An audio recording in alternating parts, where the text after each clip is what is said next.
యాదాద్రి శ్రీ లక్ష్మీ నరసింహస్వామి ఆలయంలో రథసప్తమి వేడుకలు అంగరంగ వైభవంగా జరుగుతున్నాయి. రథసప్తమి సందర్భంగా నారసింహుని దర్శనానికి భక్తులు పెద్ద ఎత్తున తరలివచ్చారు. సూర్యప్రభ వాహనంపై యాదాద్రీశుడిని దర్శించుకున్న భక్తులు తరించిపోయారు.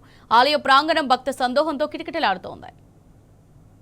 లక్ష్మీ నరసింహస్వామి వారి దివ్యక్షేత్రంలో ఈ ప్రభాత వేళ మాఘశుద్ధ సప్తమి పర్వదినమున సూర్యప్రభ వాహనంపై లక్ష్మీ నారసింహ స్వామివారు అత్యంత వైభవపేతంగా భక్తులందరికీ కూడా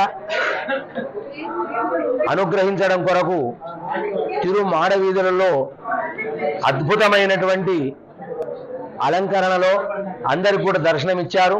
ఈ మాఘమాసంలో రథసప్తమి పర్వదినము సూర్య జయంతి, సూర్య భగవానుడు ఆవిర్భవించినటువంటి ఈ పర్వదినం ప్రతినిత్యం కూడా అందరం సూర్య భగవానునికి అర్ఘ్యప్రదానం ఇచ్చి ఈ సూర్య జయంతి సందర్భంగా లక్ష్మీ నరసింహస్వామి వారి యొక్క అనుగ్రహం పుష్కలంగా అందరికి కలుగుగా కానీ ప్రార్థిస్తూ స్వస్తి సమస్తన్మంగళాని భవంతు.